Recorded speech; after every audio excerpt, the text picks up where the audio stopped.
Hello Tokusatsu community, and welcome back to Toku Topics. Today is my big 10,000 subscriber Q&A video.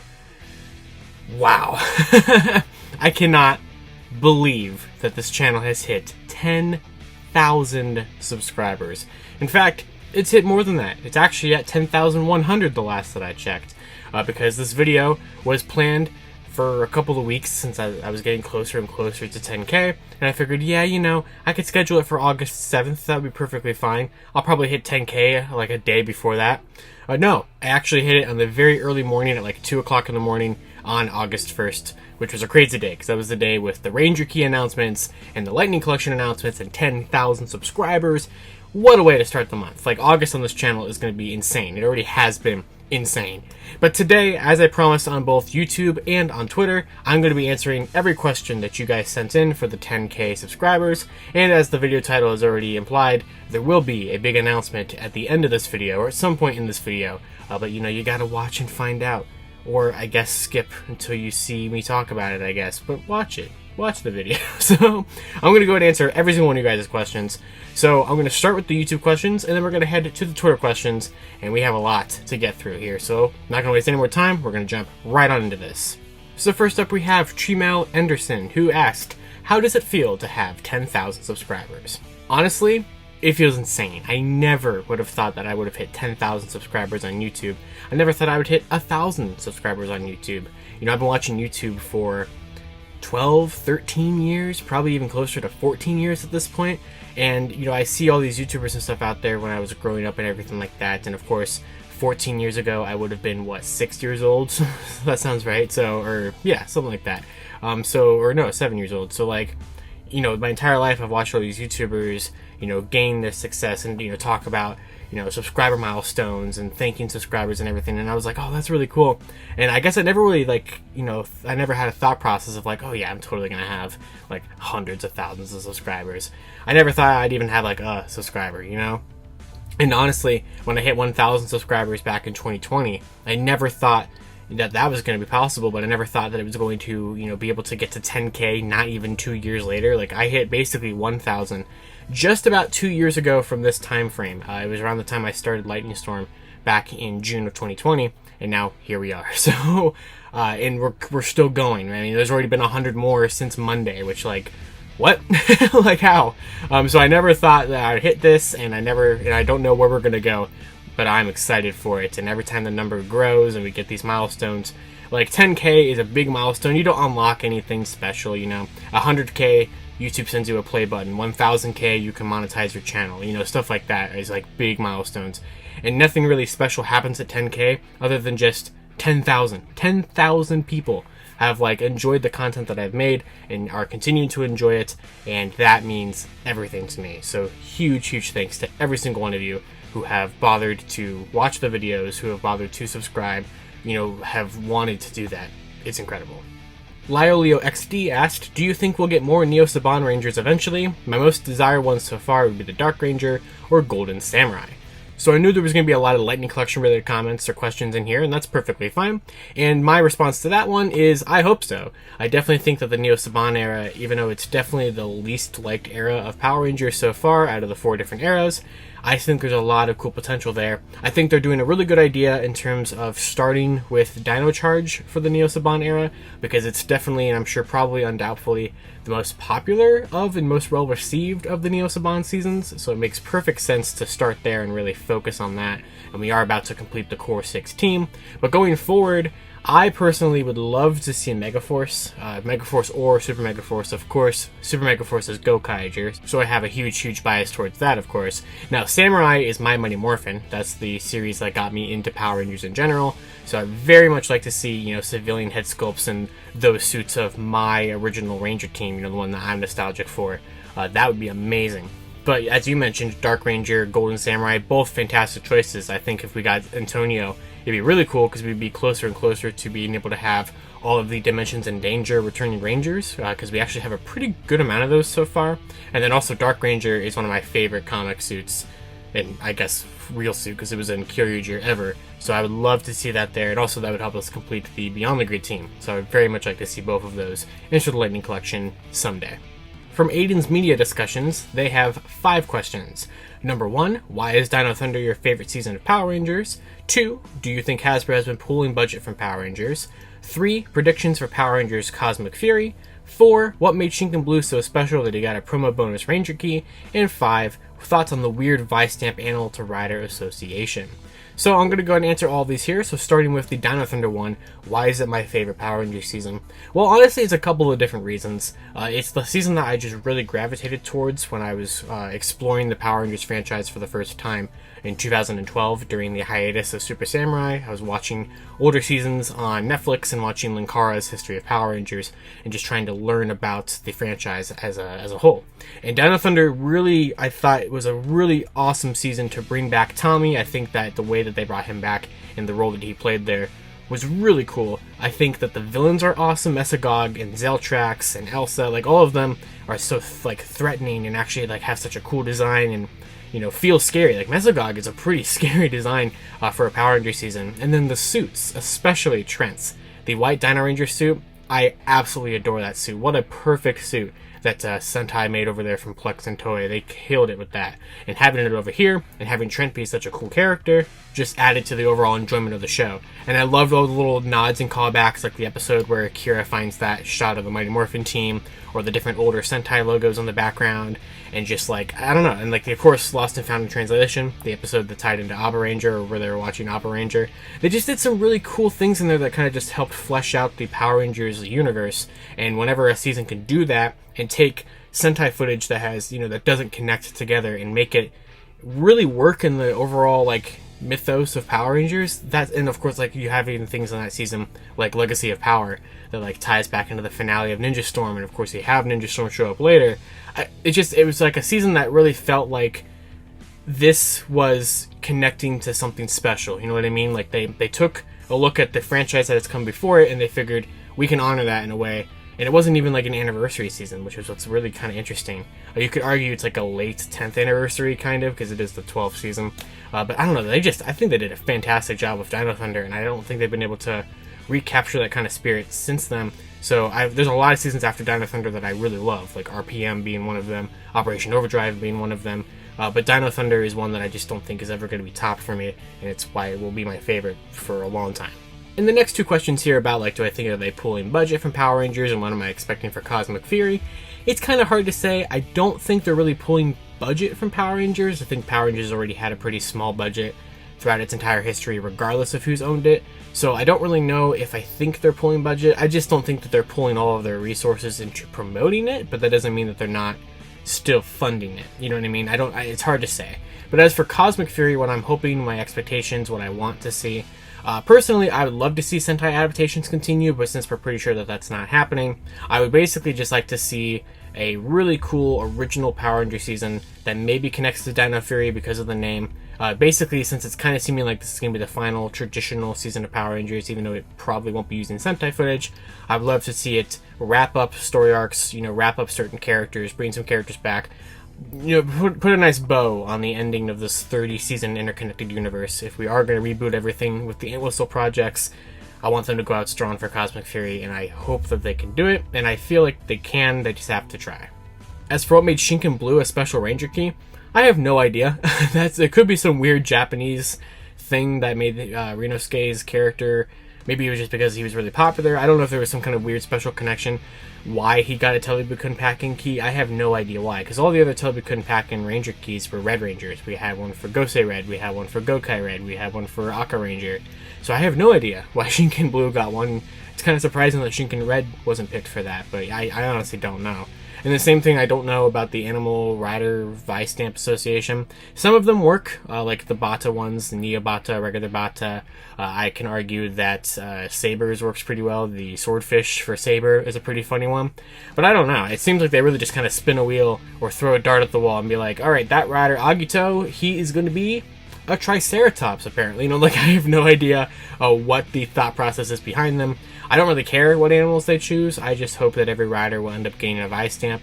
But since we are, you know, like a month away from the end of the show, and we still have a couple of Heisei riders and a lot of show riders who don't have stamps yet, their chances aren't looking too great. Accidental Madness asked, do you think there will eventually be a new Dino Thunder Megazord release? That's an interesting one. I would love to see a Zap Dino Thunder Megazord. Even though it's my favorite season, their Zords are not my all-time favorite. I do really like some of them. The Brachiozord I think looks awesome. I would love for them to have actually released that full-sized or the deluxe-sized Brachio from Japan that was in a prototype stage, but we never got released. That would have been really, really cool, but I understand how that's unpractical. But I'd love to see Zap tackle Dino Thunder. I think it's a popular enough season to where you could get that nostalgia from it. And, you know, I don't think it would sell as well as the iconic Mighty Morphin stuff, of course, or even seasons like In Space or Zeo or something like that. But I think that if you move out of the Zordon era, it's probably one of the better chance ones to get a Zap something, you know, from Hasbro. That and probably like Wild Force maybe RPM or something. Kind of hard to say exactly what the most popular Megazords would be after the Saban era. But I would love to see Dino Thunder get Megazord releases, and if they do, and they're in the Lightning Collection, they're in Zap, I will 100% buy them, because I do not have any of the Dino Thunder Zords from 2004, or the Alba Ranger ones from 2003. I have none of it. And it's not that I don't want them, I would buy them, but they're just not like high up on my list of things that I'm, you know, currently sought after or seeking to get for my collection, but I would buy them if there was new ones. Elder Alanis asked, do you think Don Murasame is going to be good or bad till the end? Oh, there's no way Don Murasame isn't turning good. There's like no way in my mind that I think that Don Murasame isn't going to be good by the end of the show. I would love to be proven wrong, but like that never happens. Like Evil Rangers, especially recently with Gaisolg, with Stay Caesar, they don't stay evil to the end. Stacy was pretty close, but I mean, you had, even from like kind of the beginning, it was like, you know, it was basically just a waiting game for Stacy to turn. So Don Murasame, I don't even know if Don Murasame is going to have an actual identity. It's still kind of connected to this whole living sword kind of thing. Also, I am like 5 episodes behind on Don Brothers, so I've seen Don Murasame's introduction, but I don't necessarily know his entire deal yet. So I mean, I'm fine with it either way. I think that the going evil or the turning good trope from the Evil Rangers is getting a little boring. I think it would be cool if we just keep an Evil Ranger evil all the way through. It has happened before, but it's just been a very long time since it has. But honestly, I do expect him to join the team at some point, even maybe just for the final battle or something. I don't really know. But, you know, we'll see what happens with him.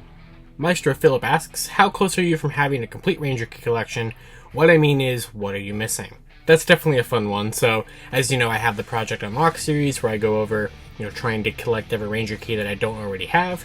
And I know I put up that number at the end of every episode. I think the last one I put up, I want to say it was 427 keys out of 600 something keys, 626 keys or something like that. I don't remember. Yeah, it was that actually. So I'm looking at the key like chart that I have, and it does say that I have 427 out of 626.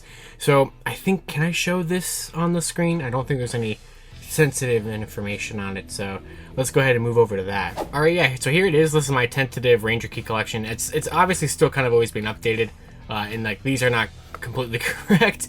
There's actually way more money spent than that. I have not updated this in a considerable amount of time, but the idea is I'm trying to categorize as an entire thing, basically every Ranger key. So this is accurate though, these 3 columns. So basically I have like a spreadsheet, like, not algorithm, but the sum thing, you know, that you can do in spreadsheets, that is adding up how many keys I have, how many I need, how many there are.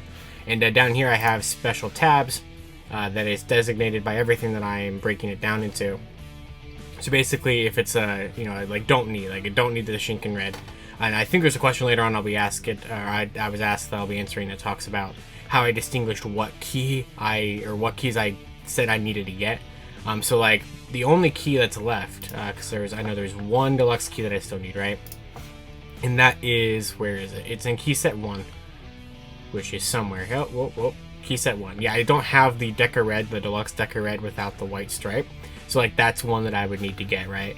The majority that I'm after right now are Candy Toys and Gashapons, of course, especially. Which I know I'm kind of clicking through this fast and everything's taking a second to load. But Gashapon is what will be holding me up for a considerable amount of time. Because, yeah, it just is how this is working. So as you can see, I've kind of decided what is needed and what is not needed in this entire collection. And then, of course, Premium Bandai is easy because you just have to get 1 big set, and I'm honestly only missing a couple here, so we're almost done with Premium Bandai. And then like this is out of date because like I did not get this key set for free. I just didn't put the total in there. but like, you know, a lot of them are just Toku Collectibles purchases at this point. So like basically, I don't know why I didn't make these green. They should be. Like I just added this key set in, so there's a number in there, so that categorizes it down here. I have 222 premium keys. I need 43, which would just be the movie edition set, the one-click set, and the Dead Boss set. So like I'm almost there. And then you have these ones, which will be the hardest ones for me to complete. This is that Gokai Silver that goes for $500. These are hard to find, the campaign ones. I cannot find these closed ones to save my life because they look the exact same as the regular ones. They just have a different key number. So they're tricky. It's definitely a very tricky thing to go through, but that's basically how this works and how many keys I'm still missing, roughly. I know I didn't go through everything here perfectly, but I think you get the idea. From Eric Craig, we have, what do you think the other riders for Geats are going to be, and what do you think will happen in the finale of Revice? So I'm not sure exactly every rider that Geats is going to have. I know we have a lot of listings for the different kinds of riders. We've already seen a couple leaked photos of them, which it's kind of funny because at the time that I'm recording this, the Geats press conference has not happened yet, but by the time that you're seeing this, the press conference would have been last night. So we will have known what everybody looks like in full detail, but as of right now, and at the time I'm editing this, we just have those leaked photos, but in like literally, you know, by the time you see this, we won't, so that's kind of funny. But we know we have that Panda one coming, we have like Buffa, we have, I don't even remember all of the other ones, to be honest. I don't know, I don't really care what kind of riders Geats has, to be honest. I'm just kind of looking forward to seeing all the different wacky Fortnite looking designs that we have. But as for the finale of Revice, honestly, I'm pretty sure we're probably going to get the Reiwa trend at this point, where the Reiwa seasons end with a last minute upgrade, which is just usually some sort of new gimmick item in a belt that is just also unlocking their base form as a new form. We had Realizing Hopper, we had Wonder Almighty Saber, and I'm personally predicting it to be Ultimate Revice. I think it maybe won't be like the actual original Rex genome, but I could definitely see them combining Ultimate Revi and Ultimate Vice into just one suit with like a new helmet or something, or a minorly different helmet. It wouldn't surprise me if that happens, but as for the rest of Revice, I have no idea what to predict for the finale, but I know people aren't really liking this final arc that they're setting up, and I haven't watched the show in 3 months, so I don't know. I don't know what to expect for it, but I'll see what happens. And speaking of Reiwa, Toku-Punk Productions asked, thoughts on Reiwa so far? It's fine. I haven't had a great track record of finishing anything in Reiwa, but that's just Tokusatsu in general. I get caught up or I get behind on everything, and I very rarely get caught up on anything. And basically, I finished 01. I didn't watch any of 01's extra materials. I know people hated the 01 others, although I did watch the Thouser special, so I guess those are technically additional 01 materials. I haven't even watched the 01 movie, which I know people really like that. I haven't even seen that. But basically, I did finish the show, though. Saber, I dropped 10 episodes in, and I never watched it again. And Revice, I dropped 31 episodes in. So, you know, that's just kind of where we're at. I don't know why I do that. They're fine. I liked 01 quite a bit. I know people have kind of... I feel like it hasn't aged well. People have kind of turned on their opinion of 01. And it definitely has its ups and downs. I still hate the tournament arc. I think everybody does. Between Thouser and 01. Hate that arc. It's terrible. But besides that, I think the rest of the show is good. I like the ending of 01 quite a bit. I like its final arc. I was pretty excited for its finale, and I thought it was good. Saber, I liked it, and then I just got behind, and then I saw all the crazy nonsense. At least we had things like, Toma hauling his ass up that rainbow bridge or whatever going on there. At least we have magical moments like that. But besides that, I've had no desire to catch up on Saber. Revice, really liked it. I thought it was a very strong start. I loved Revice for the first 20 episodes or so. And I don't really even know why I fell off of that, but then I think people haven't really liked it in its 30s or in its 40s so far. So, I don't know. I'll probably watch it and catch up on it someday. Maybe. But Geats, I'm probably going to do the same thing. I don't know. It's just, for some reason, it's hard for me to watch Toku week to week, which is very strange, because I absolutely love it. But I do this for everything. Rider, Sentai, Power Rangers, consistently. And I don't know why. I need to get better with that. But hopefully maybe Geats will finally change that. Maybe I actually will just stay on top of Geats. But I did this even back for rider shows that I absolutely loved. I did this for Geo, and I love Geo. I did this, and I did finish that. I did this, I think... Did I do this? I don't think I did this for Gaiman Drive, though. When Gaiman Drive or everything, I watched those pretty consistently. Somehow I caught up on Ghost. I don't know how I did that. And I got behind on X-Aid for a considerable amount of time, but I ended up finishing that, and I love X-Aid. Build, I've seen everything of Build but the final 3 episodes, because I don't have an answer for you on that. Now I'm just rambling on, but Reiwa, okay so far, and I'm going to keep seeing what happens. PKMillion97 asked, number 1, do you think there'll be new characters for Battle for the Grid? 2, who do you think / hope will be in the next Lightning Collection wave? And 3, do you think the Urban Rangers, which are the Deep Power Rangers from the TMNT crossover, have Lightning figures in the future? When it comes to Battle for the Grid, I definitely think we could probably get some new characters soon. I don't play that game, I have it. I just don't play it. There's a theme here, isn't there? But I basically, I don't know exactly if they'd add more characters. I would be down for that. And maybe during Power Week they'll announce more characters. I don't even remember the last time. Was the last characters they added that past that had like Poisandra? Did it have a Ninja Ranger in it? I don't even remember. Did it had Adam, right? And then yeah, maybe during Power Week we'll see some new stuff for it. I don't know. As for what I hope and / think the next Lightning Collection wave will be, not really going to comment on that right now, because every time I make like a predictions list, some people on Facebook and everything take it as pure facts and spread it around, and I don't like when that happens unless it's a legitimate leak. Then that's fine. But as I've kind of implied and hinted at the more recent episodes of Lightning Storm, especially yesterday's, I have potentially maybe heard some rumblings on what could be after Wave 13, which is the last wave we have leaks for, but it's not my position to say yet, unfortunately. I don't even know, actually. To be honest, I don't know who would be in each wave, but like I've heard potential rumblings for a couple waves, but like I don't know who would be in who.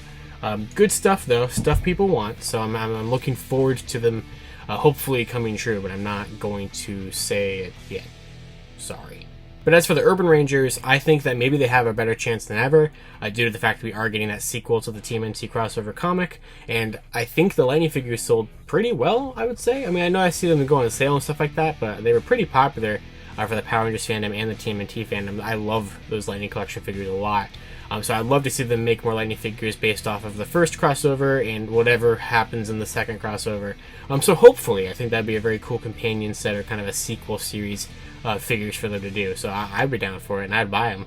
Jules Dedoro asked, I have questions. How about Power Rangers in Space? Old Bandai has gliders line, and Silver Ranger Bike has owned gliders. So I don't exactly know what this question is asking, but I think it's talking about like the Galaxy gliders from the In Space toy line and the bikes and everything. And it could, I think it's maybe a reference into how I sometimes review older stuff that I just buy off eBay or whatever, and if I would buy those, and if that is kind of what the question's implying, then yeah, I would probably buy them. Maybe I would maybe at least be interested in comparing it to like the Lightning Collection glider that we got with In Space Blue, and if Hasbro ever makes like In Space Silver again with his bike or whatever he had. He had that bike that became the Viprari, right, in Lightspeed. I think that's right. Like the Doom buggy bike. I know that I don't remember if Zane had a Galaxy glider in space. I remember Orion using one in Super Mega Force when him and Troy turned into In Space Red and Silver. I remember that. But I do not remember or recall if there was actually a silver Galaxy glider in the show, or even in the toy line. I think there was one in the toy line, right? I think that was the thing. Kenyon Green asked, what's your favorite toy? Ooh, that's a really tricky one, because like there's a lot of things that can answer that. Technically, I mean, this is pretty high up there. The Memorial Mabirates, which is in this box right now, is incredible. This is one of the coolest purchases that I've ever made. They just knocked it out of the park with this. It's already one of my favorite Sentai toys from its original toy line, but making it in this upgraded form for a season that I absolutely love was incredible. But there's so many other things that like I really like. I'm looking around my room here trying to like find something in particular, but like maybe some of my Gaim stuff could be some of my favorite toys. Ride Watchers, some of that could be some of my favorite toys. This is definitely going up there so far, or getting up there. The Zonglass sword from Dawn Brothers. This thing is a lot of fun with the color scanning and everything. Anything gears. So the gear leaner, the gear torch leaner, the leaner. Zenroku Zenkaio is really fun. Basically, it's hard for me to say because like I don't buy stuff I don't think I'll like unless it's like Lightning Collection completion's sake, which is like why I have the Pink Ranger Morpher and that thing's crap. But besides that, like pretty much everything I buy because I think I'm gonna like it. So it's very hard for me to pick a favorite toy. There's a lot of potential options for that. Dark Barcode Warrior wants to know, what's your favorite ComRider transformation devices, belts, and drivers? So this kind of connects back to the last question. So my favorite Kamen Rider gimmick, which could be another question in here, is ride watches. So anything with the Geo ride watches, I love. So the Jiku driver, I thought that was a really cool functionality with the screens and everything, and having kind of a combination between gimmicks that make electronics and gimmicks that don't. I think that was just really neat. The full bottles are surprisingly very fun. I love the build driver with the crank and everything like that. Gas shots are great. But I would say probably my favorite devices for sure are ride watches.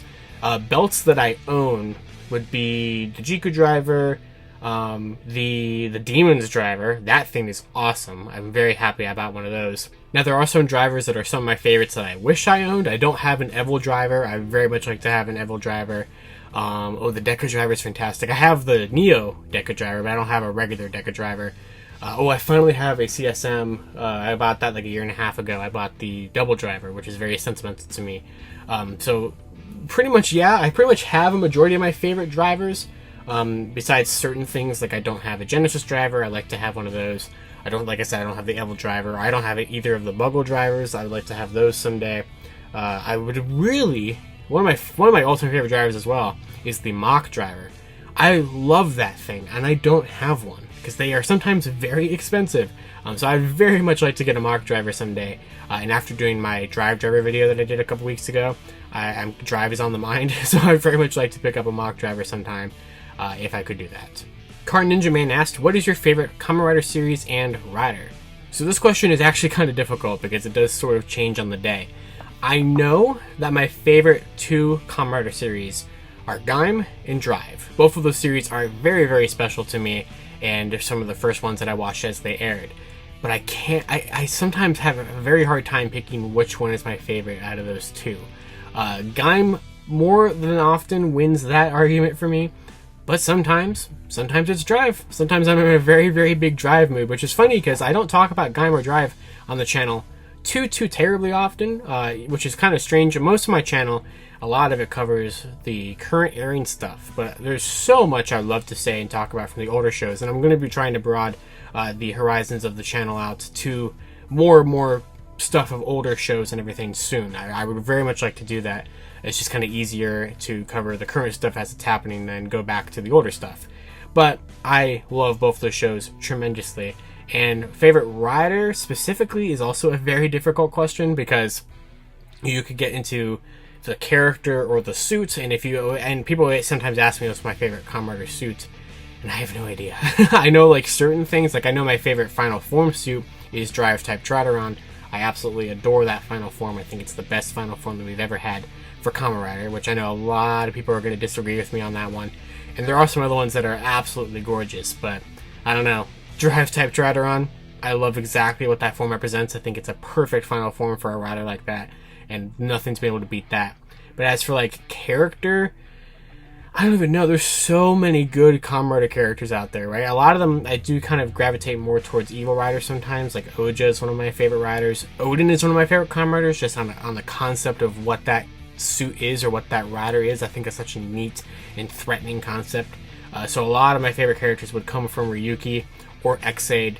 Genmu was one of my all-time favorite riders for a while. I think they've kind of run his course way more than they ever should have. I think he's come back way too many times. I think that's kind of ruined his character over time. But he was definitely up there. Same thing with like Laser. So, the Christmas episode of Ex-Aid, it hurt. So, good stuff there. And then you have things like Gentoku from Build. I love him. He's hilarious. Then you have like Waz from Geo is fantastic. Then you have some of the 01 characters. Like, it's hard. It's really hard for me to be like, because I could be like, oh yeah, that's my favorite show and that's my favorite rider. But then wait a minute, so it's a very difficult question to answer, surprisingly, because I feel like I'm going to leave something out, or I'm not going to think of something, like right now, where I can't believe I haven't mentioned Kamen Rider Decade yet, because Tsukasa is one of the awesomest characters, that's not even a word, one of the best characters in Tokusatsu that I've ever seen. He's up there with Marvelous for me, which is why I love Superhero Tyson. Maybe I could do a video on that. People, it's a mess of a movie, for sure, but it's fantastically done. Ben Thornton asked 2 questions. When are they going to release the Lost Galaxy Green Ranger and the Lightning Collection? And what favorite Power Rangers shows are the best? So to answer the Lost Galaxy Green one, obviously this question was asked a couple weeks ago, so of course, as of this point in time, we do now finally have Lost Galaxy Green revealed for Wave 12 for a hilariously inaccurate release date of March 2023. It will definitely be out before then. So that one, Damon, is going to be released here probably pretty soon. And as for the other one of my favorite Power Rangers shows, so I've already mentioned this before, I know some of these are going to start getting overlapping a little bit, but Dino Thunder is still my top favorite. RPM is my second favorite. Then you have In Space, SPD, Overdrive. Those ones, stuff like that, some of my all-time favorite Power Ranger seasons. But Dino Thunder and RPM are my top two. Time Force is in there too. Oh right, this is a fun one. So from Joshua Moore, he asked, you're asked to design a complete 4-figure wave by Hasbro with the following stipulations. Must contain 1 female figure, must contain at least 1 Red Ranger, must contain a foot soldier, no Monsters of the Week, no season comic etc. represented more than once, and what does that wave look like? Ooh, so that's a tricky one. So, alright, must contain 1 female ranger. So I'm going to go ahead and just automatically make it Time Force Pink, because Jen should have had a figure a very long time ago. And I will just say, even though I'm not confirming or anything that I've heard or not, I have not heard of Jen yet, which is ridiculous. So it would be Jen, would definitely be in that. Let's see, what else? 1 Red Ranger. What Red Ranger that I would love to see? Carter Grayson. I would absolutely love to see Carter Grayson. I love Lightspeed Rescue. Love him as a Red Ranger. One of the best Power Rangers characters, in my opinion. One of the best Red Rangers for sure. I always think of that episode where he has the 2 guns, right? And he shoves them right into the monster at that shipping yard and just point blank, destroys them. That's insane. It's awesome. Oh my god, that's so cool. So we have Jen, we have Carter. Must contain a foot soldier. I don't think they would ever do it, but I'd love to see X-Borgs from Super Mega Force. I like the design of those. So let's see, we have Carter, we have Jen, we have an X-Borg, and then no Monsters of the Week, no season comic represented more than once. So I guess everything else or the last figure choice here can just be kind of a free-for-all. So I'd make it Beast Morpher Silver, because not only is that a Silver Ranger, and that's one of my favorite suit designs, because I love Silver Rangers, it's my favorite Ranger color. So whenever we get Silver Ranger suits, I really like them. I think it's already just a nice design, and also if we got Steel, he would complete the Beast Morphers team after we get Zoe in the next wave here. So yeah, that'd be my dream wave. My dream wave, which is not a leak by any means, please don't consider it that. My dream wave of Lightning Collection, if I got to choose the wave lineup, would be Carter, Jen, and X-Borg, and Steel. I like it. Shard asked 2 questions. Number 1, how many complete toy lines have you gotten from different shows? It could be Rider, it could be Sentai. Number 2, what is your honest opinion on Ultraman? Is it worth watching? And also, congratulations on almost 10K. You deserve it. Thank you. I really appreciate you saying that. It means it's really nice. Once again, just thank you. I'm going to keep saying it in this video here. But to go ahead and answer the questions, how many complete toy lines have I gotten? Not many. So it also kind of depends on what you classify as a complete toy line, or I guess what I would classify as a complete toy line, because technically, for one thing I have collected every single one of, and I would love to do a video on someday, is the Comrade Gaim arms change figures. Have all of them. Have every single one. I have every premium release. I have every retail release of that line. But that's not necessarily a complete toy line. I mean, it is. It's like a subsection, or it's a branch of the Gaim toy line, right? Because you have lock seeds, you have belts, you have arms change, right? So in that regard, I have completed the arms change collection. But so many Toku toy lines are so expansive, and so it's very hard to collect an entire toy line. And also, a lot of Tokusatsu toy lines just include nonsense that I don't want. So there's just certain things that I have no care for. For example, Geo, right? I don't have every weapon from Geo. I don't really want all the weapons from Geo. But that weapon that Gates Revive uses, it's like a claw and a saw or something. I don't want that. So technically by that standard, I will never complete the Geo toy line, because I won't ever buy that toy willingly. I don't want it. So it doesn't do anything. So you know what I mean? That kind of regard. And then kind of tying it into the Ultraman question, one toy line I have completed is the Ultra Metals from Ultraman Z. That's another thing that I bought every single one of, which ironically, even though that is the only time I've bought into an Ultraman gimmick, except for a couple of the Hyper Keys, it is the only gimmick of any Tokusatsu series that I have every single one of. Ride watches, ranger keys, and gears are my favorite gimmicks ever, and I don't have the complete collections of any of those. I'm close on ride watches. I'm only missing a couple.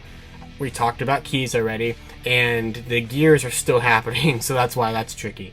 But I have, as of right now, unless they release more, which I just will keep buying them then, I have every single Ultra Metal. But then tying that into the question about Ultraman, Ultraman's really cool. I've always had a hard time getting into it. I also have a hard time having the enthusiasm to make a video on it, because every time I've posted an Ultraman video on the channel, it hasn't done well, which is fine. Not every video has to be a hit, but for the time and effort that it takes to make these videos for the channel, when I see a series that constantly doesn't perform well, it doesn't really make me want to do it. So there's that.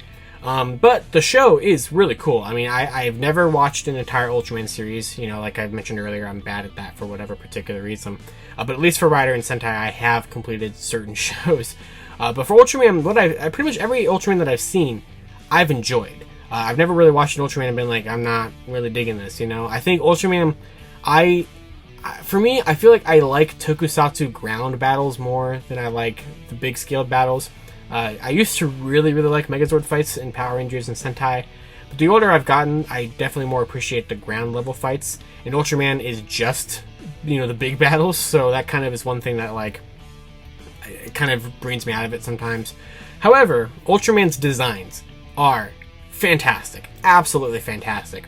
Even though a lot of Ultramans look the exact same, you know, a lot of them are just red and silver that look a little bit different, and it's very hard to tell the difference of. That's something I really wanted to, like, get down. That's why I really liked the Ultra Metals a lot, and that's why I love the Ultra Hero series, because it lets me have these little $5 versions of the suits. I don't need a figure art. I don't need an Ultra Action figure to represent Ultraman. Perfectly content with just the $5 vinyls that have a representation of the suit. They do, like, every obscure Ultra, you know, form and Ultraman out there. It's fantastic, so, like, you can have everybody in the same scale, and that's what I like. I like everything being in the same scale and consistency, so I love that, and I will continue to collect those even if I don't watch the shows. But I do think it's worth watching. I think that because it has such a, you know, large history, there's so many different things, because, I mean, Ultraman, even though it hasn't been going as consistently as Rider or Sentai has for all of its 50 plus years, it's older than Rider, it's older than Sentai, so there's so much you can watch out there, and you're probably bound to find something of it that you're gonna like. Efougs asked, what are your thoughts on Beetleborgs? I'd love to see them in the Lightning Collection, even if it's just their appearance in Forever Red. So honestly, I don't have like a huge opinion on Beetleborgs. I've never seen it, and I kind of lost my opportunity to see it because I got pulled off of Netflix, and the Shaft Factory DVDs are out of print. I have all the VR Troopers DVDs, but I never unfortunately got the big and bad Beetleborgs ones. So honestly, my only attachment to them is the RRR inside joke of the white Blaster Beetleborg, and then also the appearance in Forever Red, like you mentioned. So I would love to see them in Lightning Collection because of that. I personally would not brand them under Beetleborgs for Lightning Collection because they do have a Power Rangers character counterpart. But since we got things like General Avengex, which is just Shadowborg in the Heroes of the Grid game, the board game, I think that would be pretty cool that we could get it in Lightning Collection hopefully someday.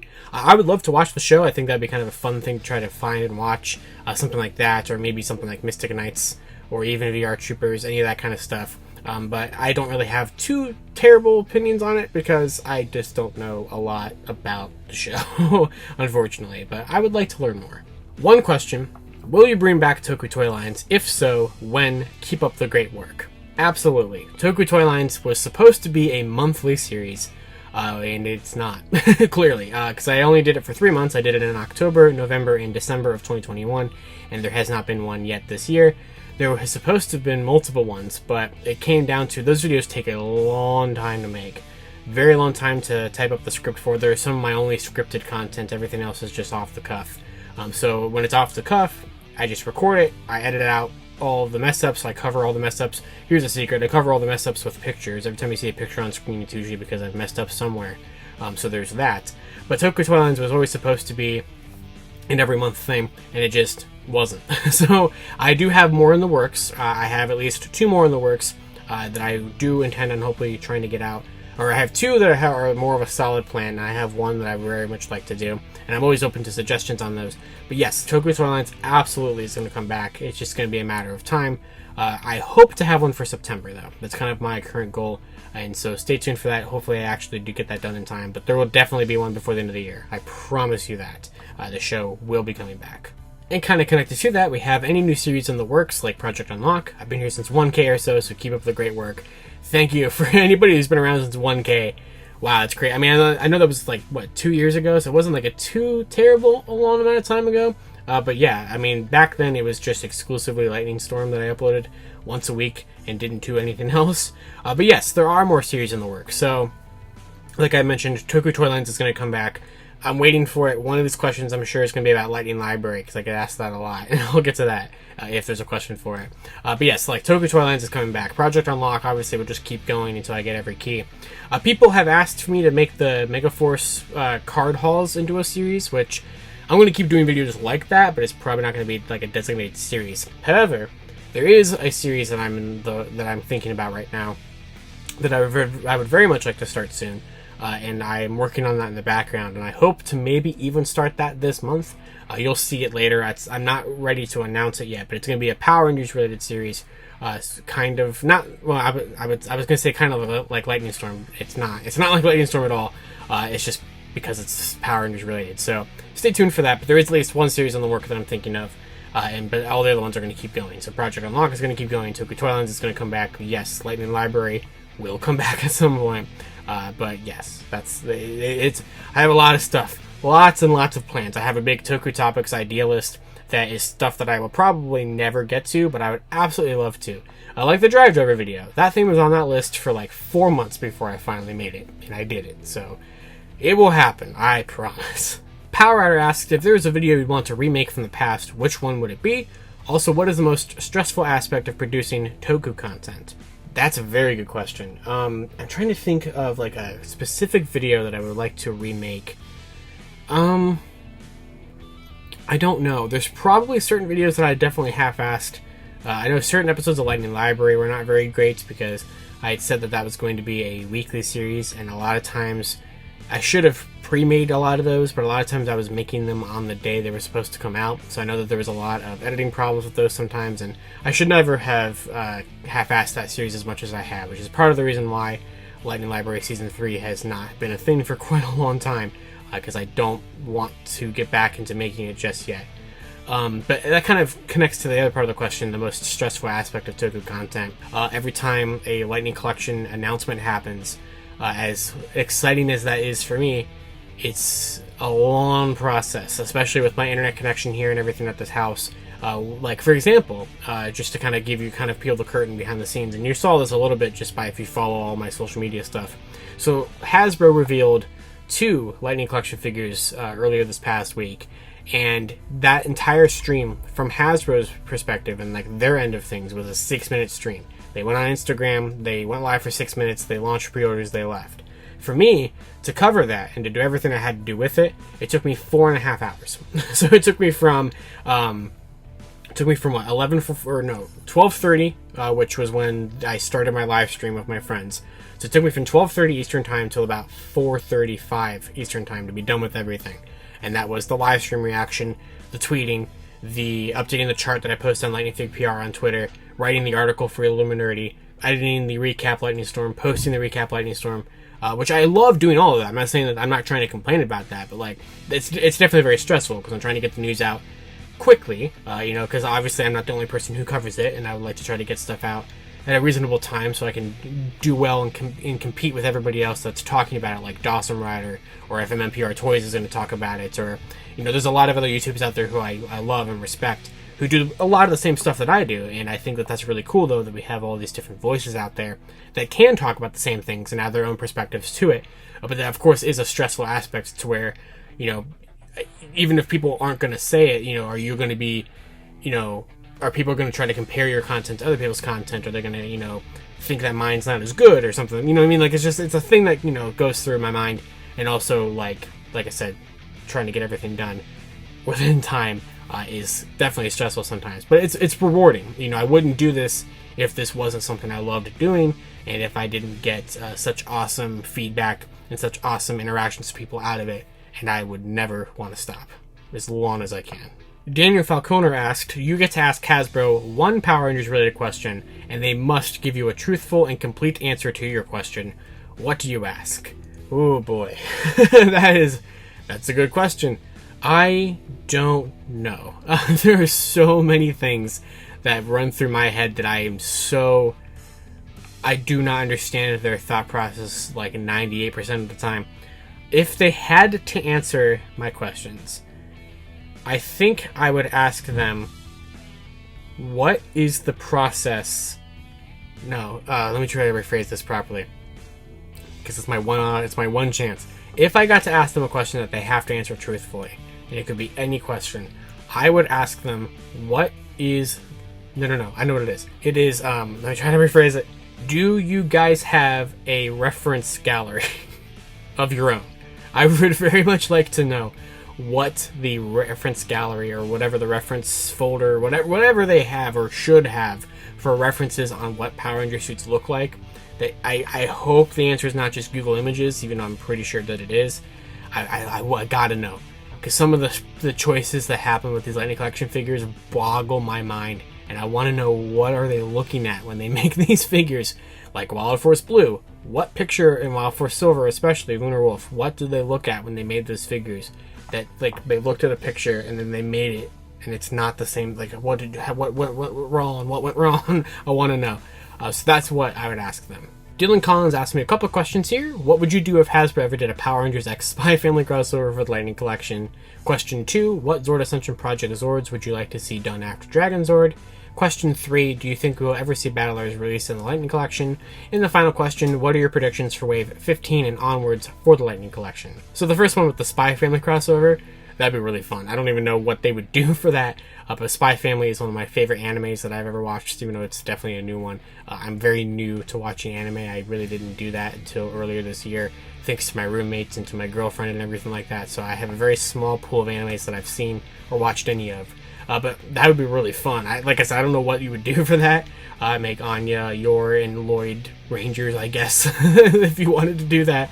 I would be down to see it, definitely, however that would turn out. I did pre-order the whole Spy Family figure arts line, so I will be getting those out, or getting those soon, so I can like pose them together or something like that. So we'll see how that goes.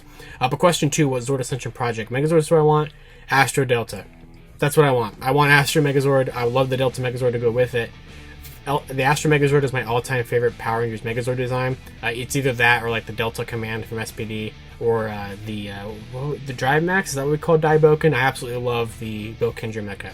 But for the next one, I would love to see Zap Tackle. It would absolutely be the Astro Megazord. And like I said, Delta to go with it, just so you can have that combination aspect. Or, you know, like 2 different releases. So that's what I would like. I don't know what they're going to do after Dragon Zord. I really haven't heard much beyond Dragon Zord. I don't even know if they are doing anything beyond Dragon Zord, because everybody seems to not like the Zord Ascension project so far. So this line could already be dead. I have no idea. But we'll wait and see what happens with it. And if it does get to continue, let's do In Space. As for questions 3 and 4, do I think we'll ever see Battleizers in the Lightning Collection, and what are my predictions? Not really going to give predictions because of like what I said, so I'm not really going to give predictions on like Wave 15 or anything like that. But as for the question, if we're going to see Battleizers in the Lightning Collection, do I think we will?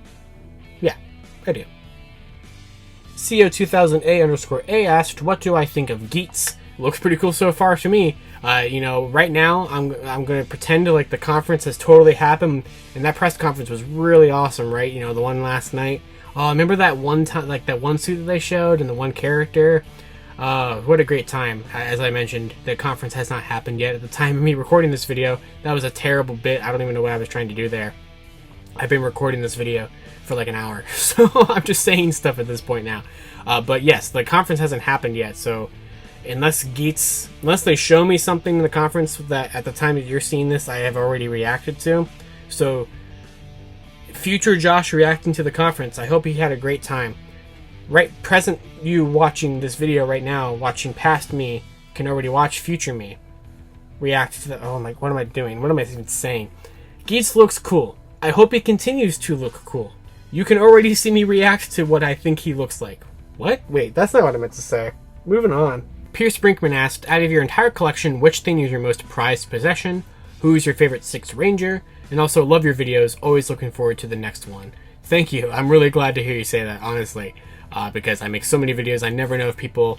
You know, there's certain YouTubers that, like, when they upload, I'm like, ooh, there's a new Vsauce video.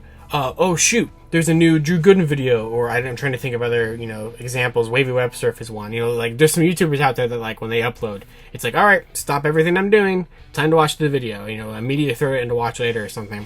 And the thought, you know, if anybody ever does that for my videos, I think that that's crazy. If somebody's like, oh, shoot, new Toku Topics video, like... That's nuts, because like I just make these videos and then I just send them out into the ether and I never watch them again. For some of them I do rewatch and go, you know what, I did a good job with that. But anyway, answering the question, my favorite item or my most prized item in my collection, that's also a very difficult question because I have so many things, you know, all over the place. I think probably one of my prized possessions though would be, I've already mentioned it earlier in the video, but would be the Memorial Edition Mobile Arts. This thing is incredible, it really is. This is definitely very high up there. My entire Lightning collection is very prized and special to me. Like there's some really rare stuff that I have. I guess semi-rare. Like, you know, like these the Candy Toy prize gears. There's only 2,000 of these, so like this is pretty special in that regard because like there can technically only be 2,000 fully complete Sentai gear collections because there's only 2,000 of these. So there's that that kind of thing. I'm trying to think of like. The fact that I have the Spectrum boxes for Lightning collection are pretty special to me because those were pretty hard to find. I do have some signed items that of course are special because of the fact that they're signed. Like I have a Dino Charger pack that's signed by Yoshi Sudarso. I have a Lightning collection figure signed by JDF, that kind of thing. So like those are special because they're signed items, you know, that kind of thing. I have an autograph from Austin St. John, which could be pretty rare if he's gonna get, you know, locked up soon. So like, that could be rare, I guess. So you know, that kind of thing. So like those are kind of my more prized possession things. And as for my favorite 6th Ranger, honestly, like Guy is the easy answer, but Zox is really going up there. I never thought Zox was going to be such an amazingly fun character. Him and his entire family. I love those characters a lot, and they have definitely just rose right up there to like nearly the top. Guy's still probably my top favorite 6th Ranger just because he's Guy. I love Gokai Silver, but Zox is definitely getting up there. RedStoneMCPC asked, hi Josh, congrats on almost 10k. Here's my question for you. What tips would you give to someone new in Sentai who are wanting to have the collectibles, mainly Ranger keys, because who doesn't love them? Absolutely, who doesn't love Ranger keys, right? They are incredible. This is the moment where I grabbed a Ranger key, but there's one sitting down here. I have the buckle. I don't even know if there's a key in here. Nope. But my tips for anybody kind of getting into Sentai and, you know, like trying to get the collectibles. Basically, the idea is just if it's a current show, try to get things as they come out because you never necessarily know what is going to become the rare items. You know, there's certain things I bought that I'm like, oh, thank God I bought that when it first released because now it's really hard to find it. Basically, my best bets or my best tips for you guys is just to like, you know, go to Bai, look at the stores that are there, like Yahoo Japan Auctions, Mercari, you know, that kind of stuff, and, you know, find auctions, find deals, whatever you can find on that. Sometimes you can find some incredible deals on older stuff on those kind of sites. Same thing like Mandarake, of course. That's always a great place to look. I would never really recommend eBay for tokusatsu stuff. You can find Power Ranger stuff there pretty easily sometimes. I mean, even that's very expensive occasionally or a lot of times. But for like Sentai and Rider stuff, you'd really want to lean more towards the Japanese marketplaces rather than eBay. I've seen stuff like that on eBay, of course, but they're always ridiculously inflated prices than what they really should be on the aftermarket. So like, you might search up certain Ranger keys on eBay and go, whoa, that's extremely, extremely expensive. And then you can find the exact same key set for like $100 or $150 cheaper or something on Yahoo Japan auctions or something. It's literally happened to me before. We're trying to get keys for Project Unlock and everything like that. So always look at those kind of stores. Of course, shipping from Japan is very expensive, but if you buy a lot at once, you can make it a little bit more worth it. But you also just kind of have to expect it when you get that shipping quote and you go, yeah, that's about half the cost or sometimes more than the cost of the item. That's just kind of how it goes sometimes. And if you're willing to, you know, spend that, maybe the deal you got on the item, maybe the shipping isn't that bad, maybe you're paying close to retail or something. It always just kind of depends on what you're buying, what you're looking for, and good luck on anything you're trying to get. Hiroki asked, hello Josh, congratulations on 10,000 subscribers on YouTube. I have a question for you. Will you travel to Japan? That's a good one. So Japan, going there someday would be a dream. It would also be a complete nightmare for my wallet. So, because if I actually could like walk into a physical mandarake store, me and my girlfriend joke about this all the time. We would just leave our wallets behind. We would just be like, and we're screwed, you know, because like we want everything. So like actually getting to go there someday would be amazing. It would be extremely expensive to do so. I also get a lot of anxiety. So traveling somewhere that far, I've never left the United States before in my entire life. So, you know, actually traveling overseas would definitely give me a lot of anxiety. But I would definitely be willing to try to do it someday, you know, for some kind of super special occasion or something. I would love to go with my girlfriend someday. You know, if we're still together and everything like that, that'd be fantastic.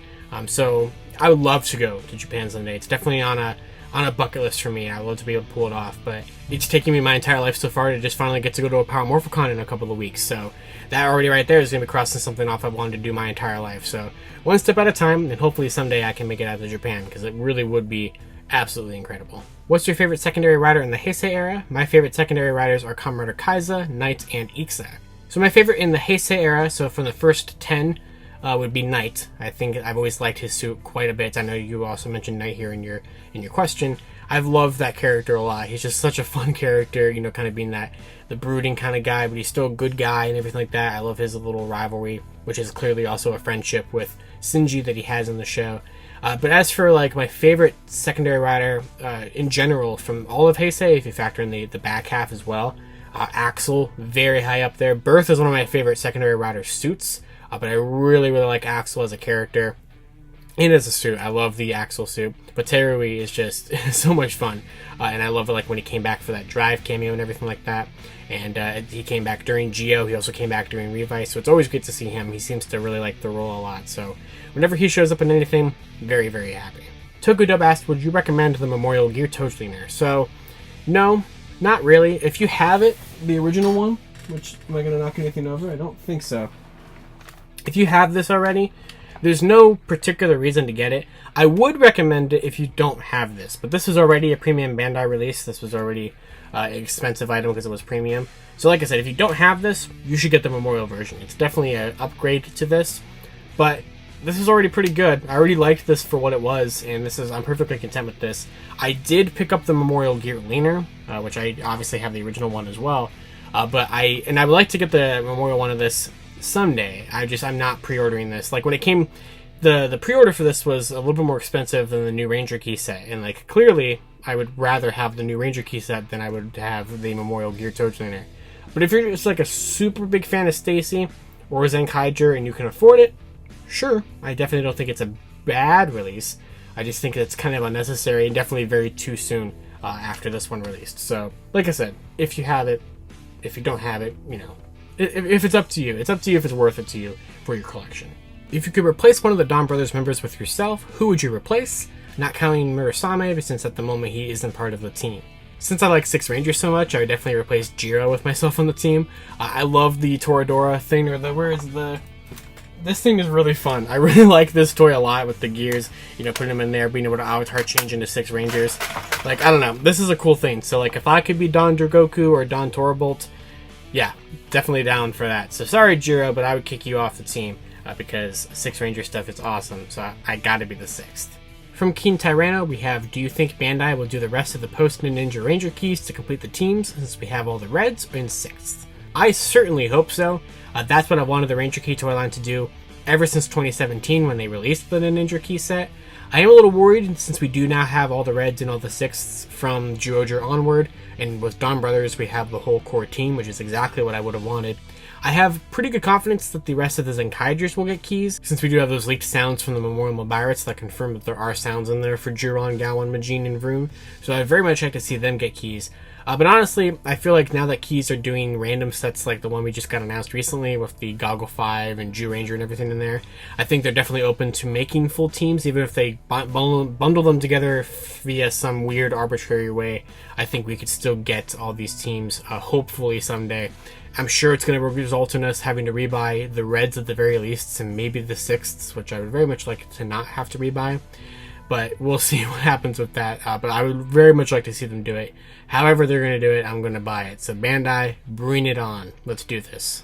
And the final YouTube question we have today is from Tim Johnson, who said, "Hi Josh, I have 2 questions. Which monster from Mighty Morphin do you think that we'll get in the next Lightning Collection Deluxe Wave 2? And number 2, when will the rest of the Mighty Morphin Ninja Rangers, Ninja Red, Ninja Yellow, and Ninja Cat Pink will start to hit Target stores? Thanks." So to answer your first question, I can't comment on that right now. I have heard potential rumblings of who that will be for Deluxe Wave 2, which I'm hoping will be revealed during Power Week. So as for that, I will just say hopefully stay tuned for 2 weeks from now, and hopefully by that point we'll know. Hopefully. As for when the ninjas are going to release at Target, I think like once upon a time they were listed as like a November 2022 release from Target. I saw at one point, I forget where it came from, but like at one point something was listed in somebody's orders or something as like they're going to ship in September or something. So it could be September, it could be November, it could be tomorrow, it could be, I have no idea. The ninjas at Target, hopefully it won't be as bad as the Sentry. Please don't be as bad as the Sentry, but hopefully we'll actually see them ship out from Target sometime within the next month or so, since they've already been out in the UK for like 2 months at this point. So there's really no reason why we shouldn't get them soon. But expect that maybe it could take to November. I'd say November at the latest. Maybe probably September at the earliest. But we'll have to wait and see. And whenever I hear concrete details on the release date, I will of course mention it during my Saturday Lightning Storm episodes. So stay tuned for that. Or the Twitter account, of course, as well, at LightningFigPR, so I'll mention it there too. Alright, it's time for the Twitter questions now. So I know this video has already been very long, and you're probably waiting for the announcement that I said I was going to have at the beginning of the video like an hour ago, and we're going to get there, because we don't have as many Twitter questions as we have from YouTube. So, but since, you know, it's the 10,000 subscriber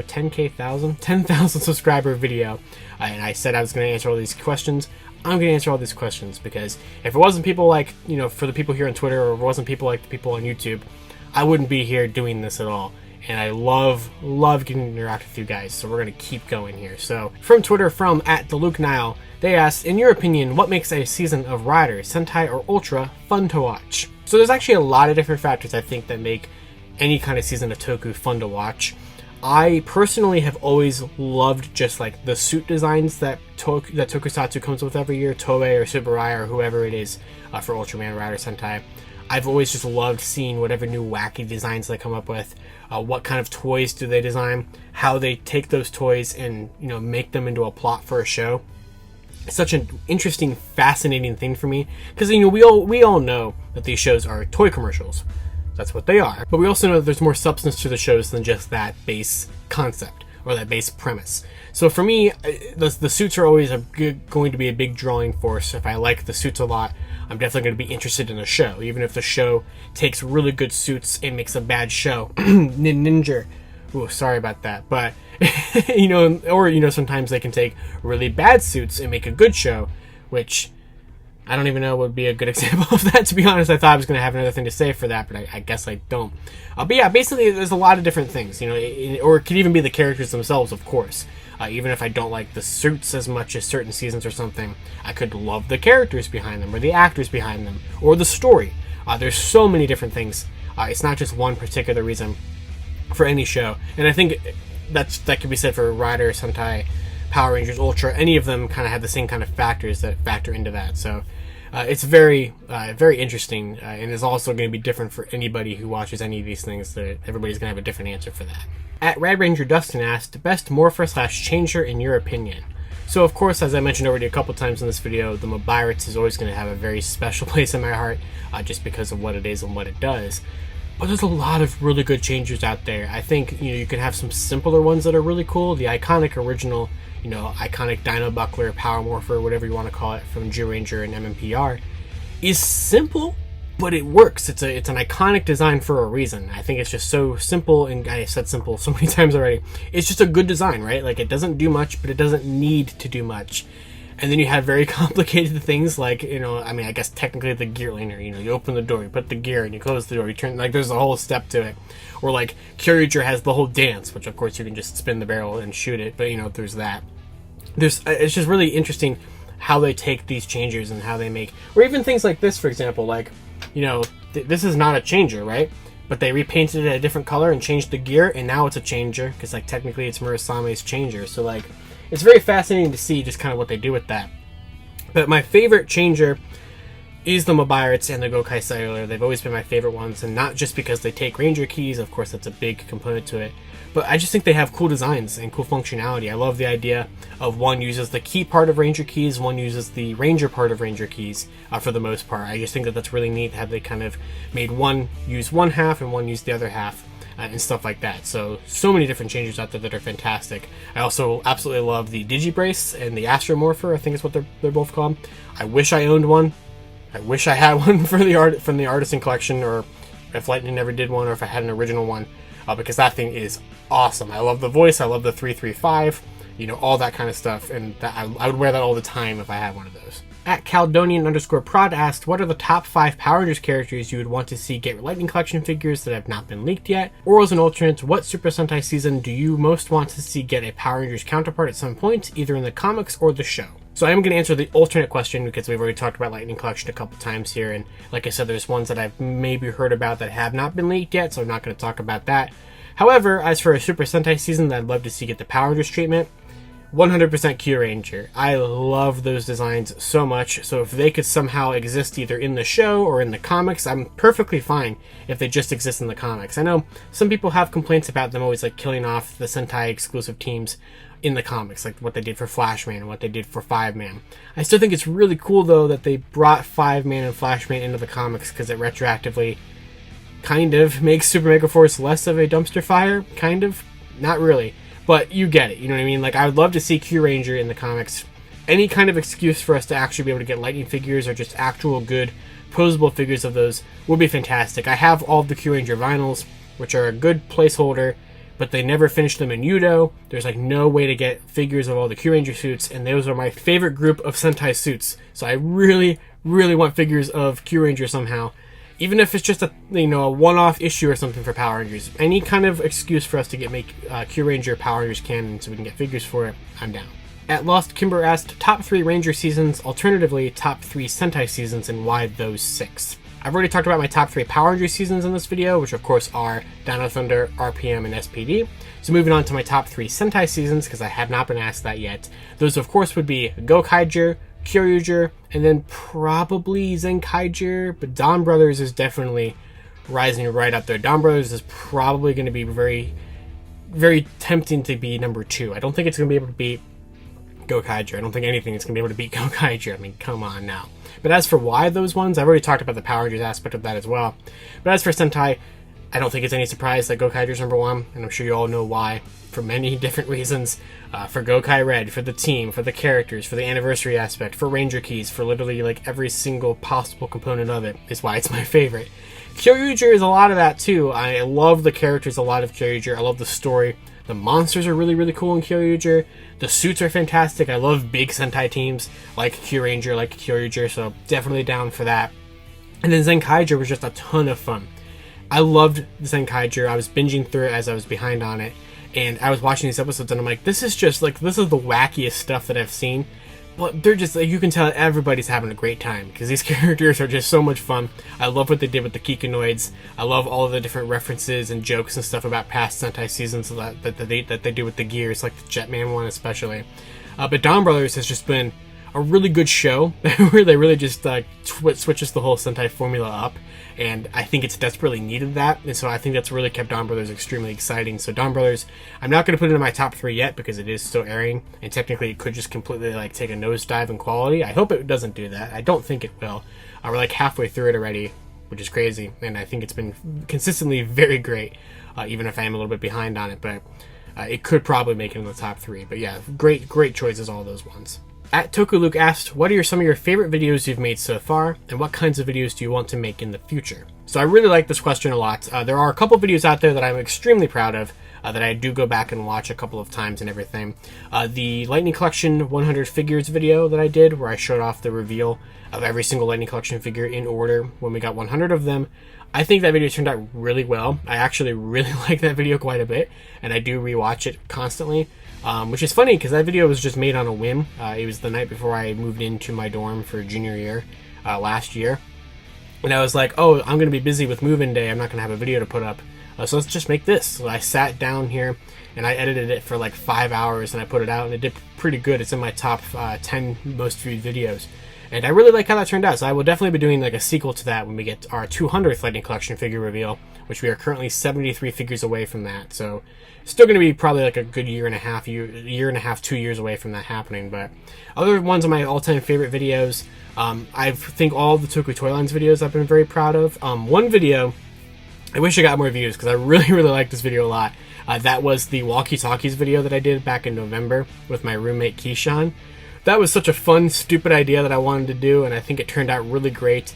It probably could have been better in some aspects, but I just had a lot of fun recording that with him and some of my other film major friends. You can see them briefly in the hallway scenes. They helped us film because we were using 2 different phones for it, and I think that was just a really fun video to record, and I'd love to do stuff like that again. I have some other ideas I'd love to do. Now that I'm heading into my final year of college, this is going to be the last year that I have access to the dorms, and probably could be, as I don't want to get sad about it, but it could be some of the last times I see some of these people. So I would love to include some of them into videos, certain fun things I've always wanted to do, and hopefully we can actually pull it off. As for other videos I'd love to do, I'm a big fan of like Quentin Reviews and his like multiple hour-long videos on YouTube, and like I love video essays and that kind of thing. So I would love to always kind of take inspiration from those kind of people and do very long videos on certain topics, or continue to do videos like Toku Toylines. I love always having a very toy-centric kind of theme to the channel, and so that's kind of one thing I've always kind of kept consistent. But I always, of course, like talking about the actual shows as well. But the toys are, obviously one of the biggest driving forces behind tokusatsu enjoyment for me. So that's definitely going to be a very big focus, of course, going forward. So there's tons and tons of videos I like to do on that kind of thing. But I'd love to branch out, and of course, you guys run the channel essentially. I mean, obviously, I make the content, I put the channel together, but like, if people don't watch it, then I'm not going to make videos, So, and if people want to see certain things, I always take your guys' input on certain things. So, like, if there's certain videos you guys want to see that you've never seen for tokusatsu YouTubers out there, or power YouTubers or whatever, I'd love to try to bring it, make it reality, you know what I mean? I would love to see certain YouTube staples, I suppose, or certain YouTube trends, or certain just kind of formats of videos be brought to the genre of tokusatsu, because I think there's a lot of stuff you can do with it. And there are YouTubers out there that do that. I'm not like saying that like I would be the first person to make a tokusatsu video essay or something like that. There are people out there who do it. But I think it'd be really cool if we had more people out there doing it, and I would love to be one of those. Alright, so kind of tying into this question, actually, we have my good buddy Mr. Cooper92, Vaughn himself, who asked, first question, do you love me? I mean, absolutely. Who could not love this handsome guy right here? I mean, seriously, every Vaughn photo that I have saved is it's pure gold. But Vaughn is fantastic. I love talking to you. But his second question was, what are some of the biggest Toku inspirations? It can be current creators, creators from the past, etc. So yeah, I love this question as well, because I always like giving shout-outs to the Toku-tubers out there who came before me. Because there's a lot of them out there who don't upload anymore. Or if they do, they don't upload it super frequently or whatever. Or there's a lot of them I haven't watched. I will be honest, I don't want to feel like I'm copying certain people, so I don't actually watch Toku videos that much anymore compared to what ever since I've made Toku videos, I don't really watch Toku videos anymore, if that makes any sense. But like, of course, there are still YouTubers out there that I do watch who make Toku videos pretty consistently. I do still watch Dawson Rider from time to time. Achilles out there, fantastic. Prawn Thorn Heroes, absolutely fantastic. Who else out there? I know I'm going to forget people. Of course, Vaughn, your videos as well. You asked the question, but like his live streams are very fun. Heroes of Fandom, Anthony over there, fantastic content. MMPR Toys, of course, is a classic. Some of the ones that don't upload that much anymore, that were big inspirations for me in certain aspects and certain things that I did try to kind of bring over or do my own version of here on Toku Topics, were like Ranger Review, for example. I always loved watching Archer 9234 and Deca Blue 25 post their toy reviews or their episode reviews on Saturdays. I loved that. I remember very distinctively, I was in the 6th grade, and this was 2013, and I had broken my foot. It was the first time I'd ever broken anything, and this was over the course of a weekend. And I remember I had come home, I was wearing a cast and everything. I was in a bad mood. But it was a Saturday night, and so there was a new episode of Ranger Review out there. I think it was on the, if I remember correctly, I want to say it was the, what was it called? The Go-Go Jet, I think is what it's called. The Red Jet from Bo Kendra. I can't think of what it's called in Overdrive. But I remember that video coming out. They were doing their whole series of Overdrive reviews, and like, I remember just watching these videos, and like, I loved it. It was fantastic. And of course, also keeping with Ranger Review and that theme, you had Ranger Reviewer 07. I loved his unboxings of, like, I remember very distinctively his unboxings of the black and gold original 90s Megazord from back in the day. And, like, it's because of him that I joined Twitter. Because I remember him talking about Ranger Crew, which I think ended up becoming Power Rangers Now, if I'm remembering that correctly, or something like that, or there was some kind of connection. Maybe I'm completely wrong. But I remember him talking about Ranger Crew doing giveaways on Twitter, and I was like, ooh, I want to try to win one of those. So I joined Twitter, and that was like 10 years ago. So there's so many creators out there who are huge inspirations for me. I've also always enjoyed the Database Rangers Power Reviews. I love the idea of making an entire review series that's interconnected with episode reviews, like a whole storyline of his own, but he like tells it through episode. Like that's such a creative aspect to bring to your fandom enjoyment. That's so cool. And then of course you have toy reviewers like Shukun Shinobi, who of course is also Collector Shuki, and my really good friend Rai from Geek Each Week, because I watched her content years ago, and I always looked up to her in RRR and Dawson Rider, Genomon 2005. Aerosol, like I always looked up to them, and now I like talk to some of them on a weekly basis on Friday nights, and like I never thought that was going to happen, but like their content, you know, I remember back then before I was collecting the toys, I was watching Samurai toy reviews for months and months, and I was like hoping that I would get some of them for my birthday, and I did. And then I tried making some videos in like 2013, which if I can find those footage somewhere, I don't know where it is, but there's some really cringy videos of me from 2013 where I'm doing reviews of Power Rangers stuff, and I'd love to upload those for old time's sake and cringy stuff, because they're terrible, for sure. But like I don't know, these creators, and I know I'm going to be forgetting ones out there, and I feel bad for that. But like there were these people that, like, you know, it wasn't about their subscriber count, it wasn't about their view counts or anything. It was just it was finding people that gave any kind of crap or interest into the hobby that I enjoyed, because like nobody in my immediate family collects toys or cares about tokusatsu. They know about it because of just being around me, and they know certain things, and they hear me react to Lightning Collection news and Ranger Key news up here in the upstairs room. But like finding people online who, like, I don't have to say that Sentai, or I don't have to say specifically that Kamen Rider is, oh, you know, Japanese Power Rangers or something. I can actually say Sentai, I can actually say Kamen Rider, you know, and people will know what the hell I'm talking about. So finding those kind of people on YouTube, I was like, wow, there's other people out there like me on, you know, on Twitter or whatever it may be.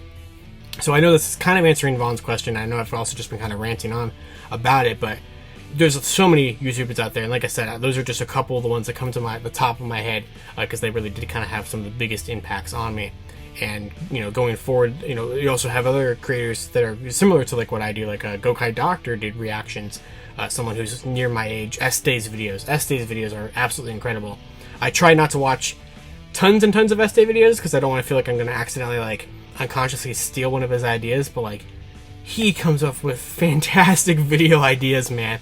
I know you've probably seen some of his videos, but like I see him upload a video or a thumbnail and I'm like, that's brilliant. You know what I mean? Like I'm like, oh, it's like a jealousy, but just because like I'm so proud of these people, you know what I mean? And like if I can be, and I've been able to collaborate with him and everything like that, or like I mentioned earlier with Rai, like getting to actually talk to some of these people, or like I find out that they follow me on Twitter, or like they've watched my content, or I see them respond to me on Twitter or respond to me in a YouTube comment or something. I'm just like, I'm just like, what? Like there's no way, you know what I mean? So like it's a fantastic feeling, and it's, you know, it's also just having these, you know, really really talented people be someone that I look up to. I feel like it's blessed, honestly. I feel like I'm very blessed to be able to find the people that I did, that led to me to do my own thing. At Izzlepog asked, if Kamen Rider were to be adapted like Super Sentai, what do you think is the best choice to adapt? So I personally think that you could probably take like Kamen Rider Double and adapt it into like a Power Rider, if you remember that trademark that existed. I think honestly, like Ryuki, they did a pretty good job. Obviously this wasn't a bomb. I think that Kamen Rider Dragon Knight was honestly a pretty good attempt at like an American version of Ryuki.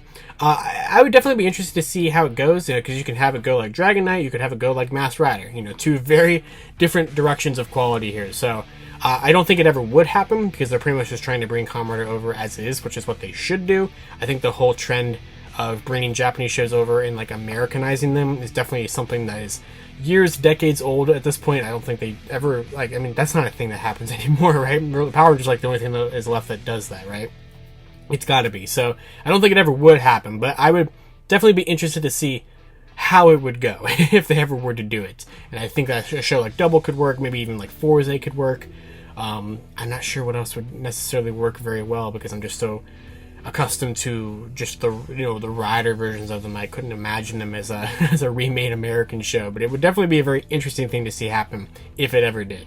At BizModDI14 asked, any news for the Retro Megazord Fate? So actually no, as of right now I have not seen any listings beyond Retro Megazords Wave 2, which are actually in stock on Hasbro Pulse right now. I'm still waiting for my Walmart pre-order to ship from them because they were slightly cheaper, and I'm not crazily enthusiastic about getting them. I mean, I do like them, and I obviously will do a video on them and everything. I think they're supposed to ship out in like the next week or something like that. So, but unfortunately, no, I have not seen any listings for a Wave 3.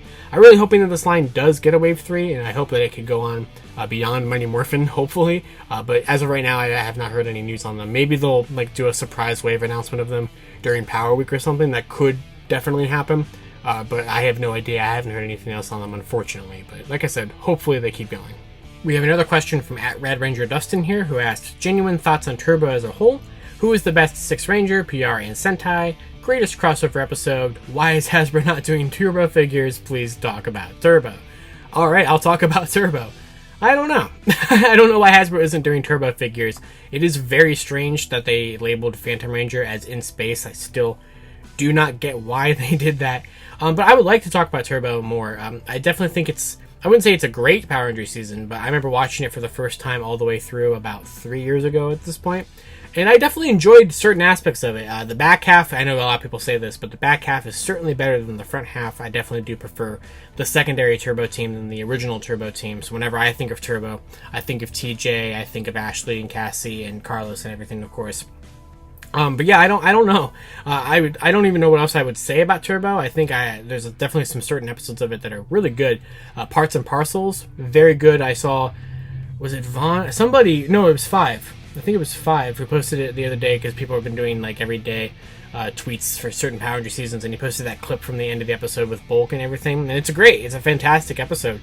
There's definitely, of course, I love Trouble by the Slice. It's not a good episode, but like that's an infamous one right there. I know a lot of people love that. I do. I think it's a fantastically dumb episode. That's like the epitome of dumb, bad Toku episodes. But yeah, I don't know.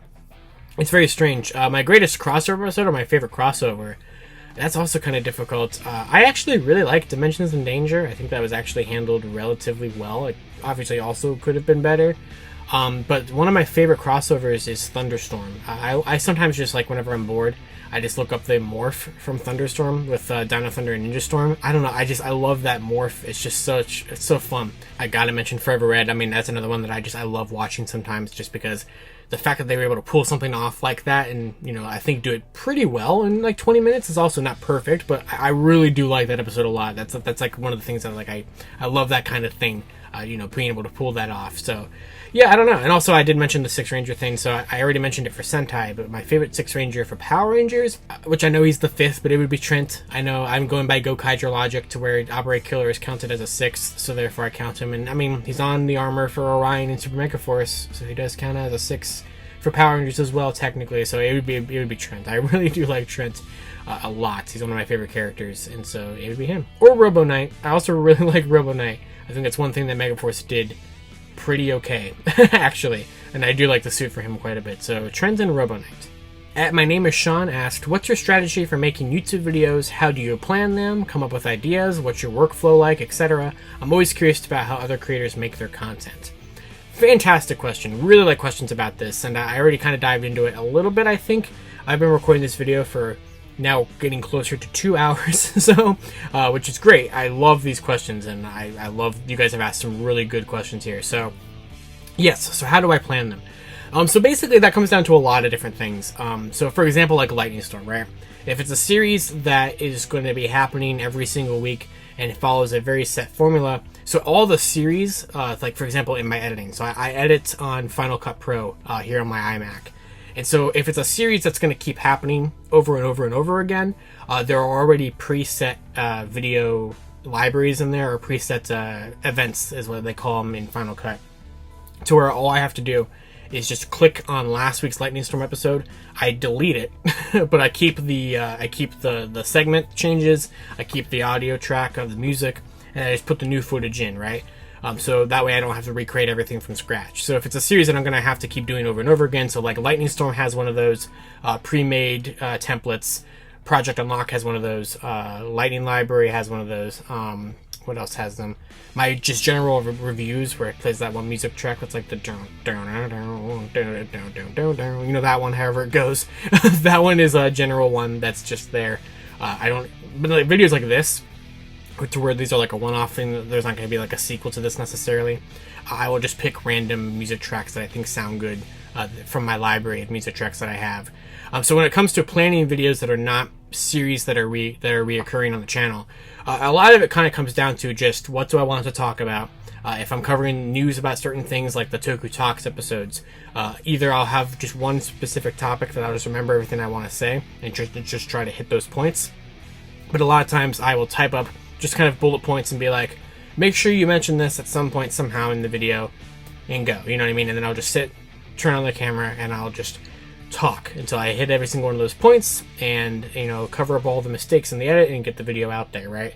If it's a video like the Drive Driver video or the Stage Show Rider video I put out a couple years ago, if it's a video like that, that will be fully scripted. That way I actually do cover everything I want to say.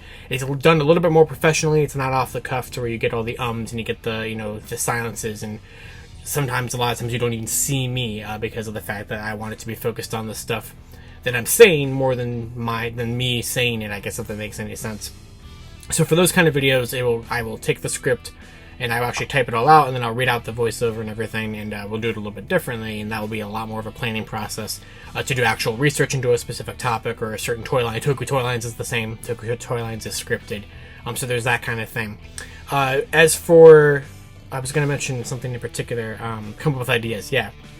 So for other ideas, sometimes I just think of something, and then I start thinking of a bunch of other related things to it, and I go, oh shoot, time to write it down. So I have a note thing here on my iMac that just says Toku Topics Ideas, and I just type up random stuff. And sometimes it's usually just like, I'm, you know, like for example, like I'm taking a shower or something, right?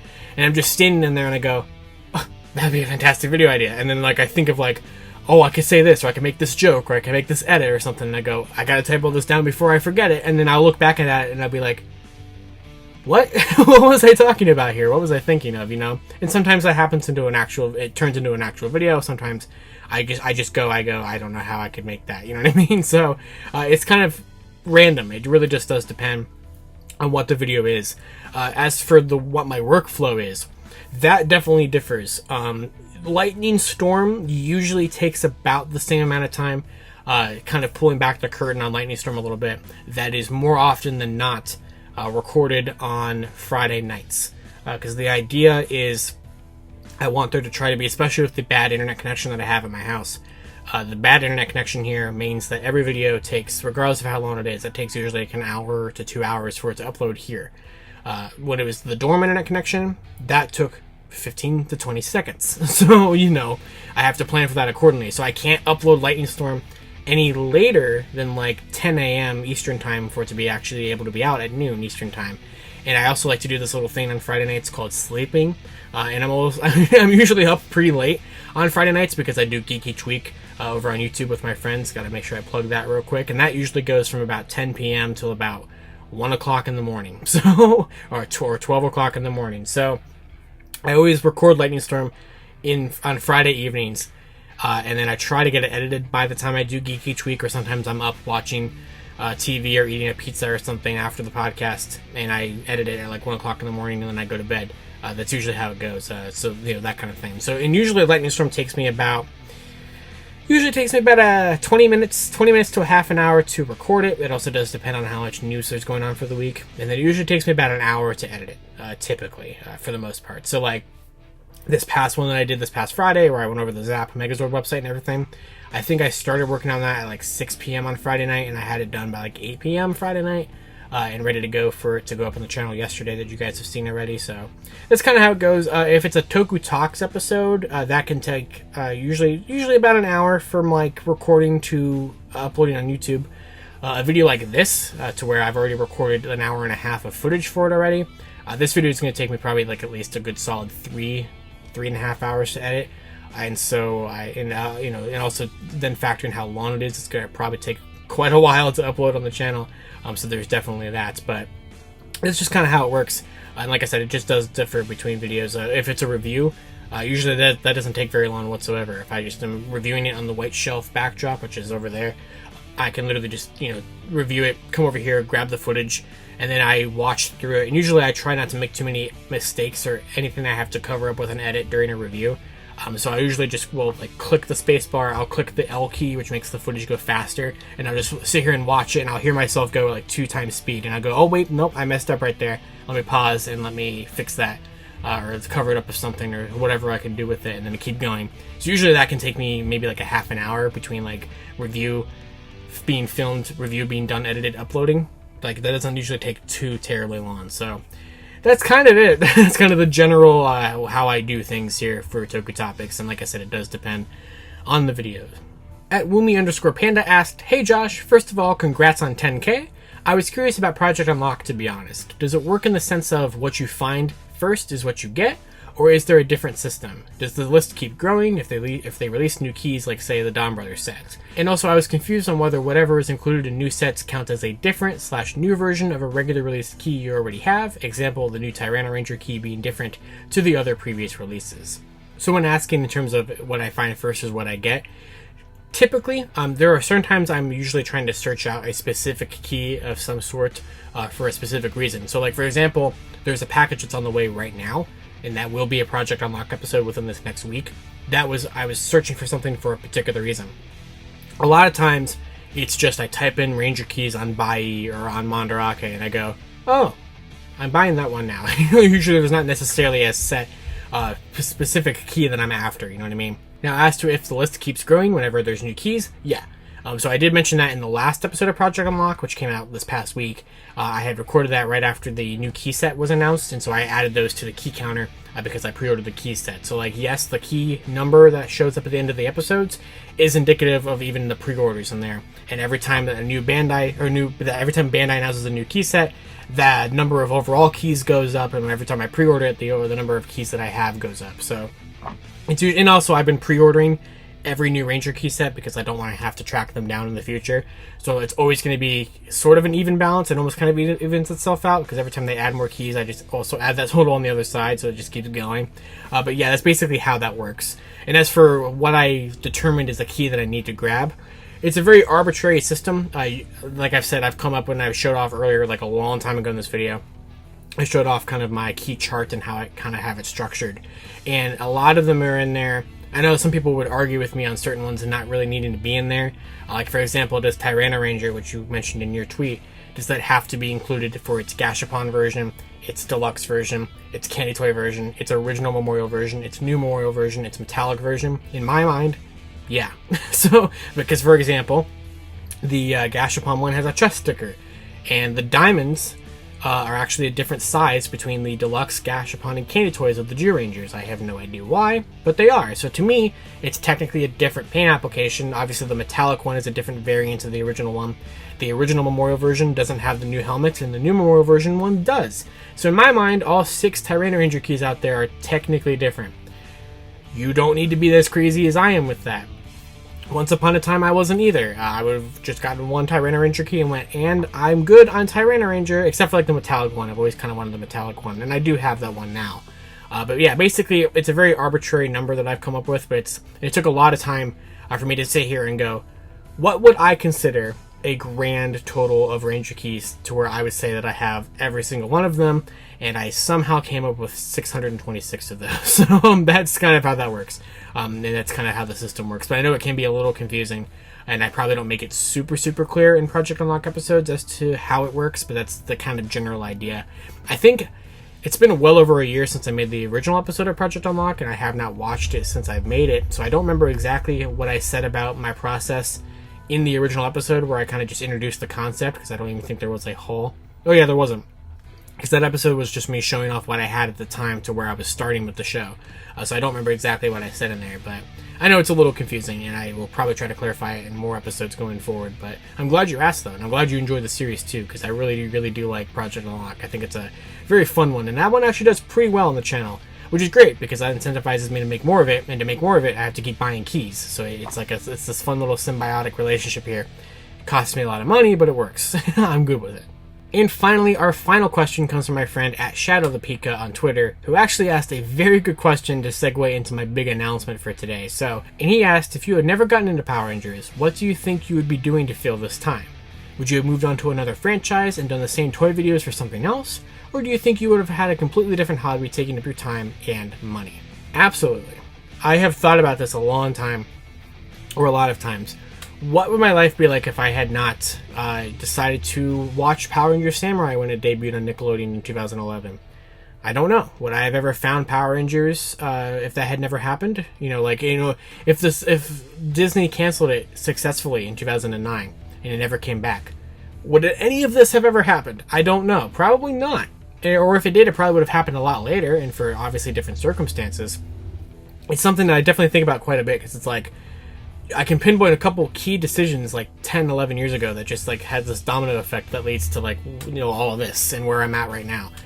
I would not have done anything differently. I love every single thing that has happened in my life in terms of the fandom interactions and the content creation and just my enjoyment of tokusatsu. I love what it's been able to do for me. I love what I've been able to get out of it, and I'm going to keep doing it for hopefully the rest of my entire life. I don't see myself ever getting out of this. But to that point, I don't just like tokusatsu. I mean, obviously, I'm not. It's a big part of my identity. It's my favorite hobby, but it's not my only hobby. As if you guys have followed me on Twitter, there's a common recurring joke currently that I've been collecting the G.I. Joe Classified series, which you can see behind these things. There's some boxes of it over there.